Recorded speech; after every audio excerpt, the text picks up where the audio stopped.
Tournicatiana is Ollie Bear. I'm excited about this Lineman's Rodeo. I just hope Al doesn't test the theory that what goes up must come down. Leave this to the experts. Yes, or suggested Tyler. We send Tyler up. I think he'd do a pretty good job, you know? Yeah.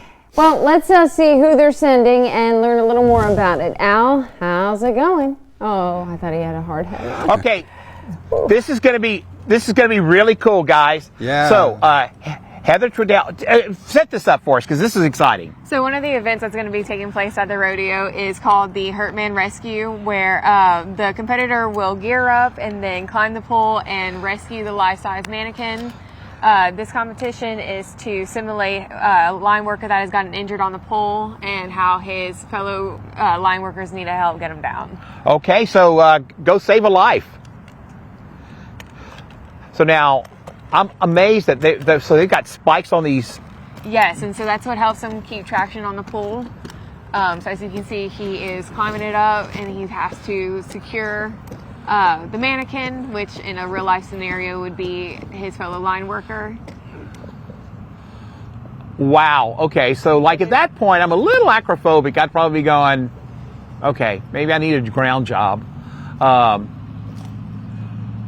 Now, this is one of the competitions that's going to be happening at the rodeo. So it's actually going to be one for apprentices and one for the journeymen. Okay, he's doing that pretty quickly, isn't he? Yes. Now, But if you think about it, in a real life scenario, you need to get the injured line worker down as soon as possible to be able to help whoa, look at that. It's like, wow. Okay, that's great stuff. I love that. and then he climbs down the pole, and for the competition, his time will stop whenever he reaches the ground. Okay, so this is a timed event. It is a timed event, and so the events are judged by safety, accuracy, and speed.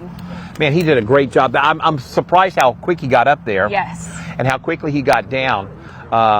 And so the basic thing you want to do, just get the guy from there to here. You don't have to load him into an ambulance or anything like that. Right. If they need CPR, they start giving CPR. The first thing that they will do in a real life scenario, though, is call dispatch and ask for help. You know, if they need more line workers, or to call the ambulance. That way, as soon as they can get him down, they're saving his life. Now, is this something your guys train for?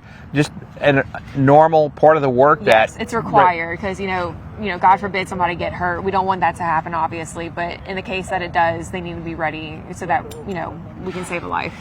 In a normal scenario, would you have like a 4-man team doing this? It just depends on who's called out to whatever location, and that's part of the reason why we tell them to call the dispatch, so that if there is just 1 or 2 people, they can call more if needed. Okay, this is going to be a cool event. You guys are great. So remind us, day and time. Saturday, April 6th. Opening ceremony starts at 7:30, and competitions will wrap up probably around 2. Okay, this is going to be a very, very cool event. I tell you what, this is exciting just being out here. We're going to go back to you guys in the studio. A lot of climbing going on, just like Spider-Man. It's impressive, I tell you what. What's impressive is that so far Al has not tried to climb up there with his bad knee. That goes to show that he's watching it like, wait a second. Or is he gearing up for a big crescendo? It's harder than it looks. It looks It's hard. a little harder than it looks. Yeah, but yeah. No, this is I'm great. stretching. Uh-oh. I'm getting ready. Well, we'll see you in a bit, Al. Keep the Yeah. hard hats I'm with the limber. professionals. Okay, we're going to go to sports.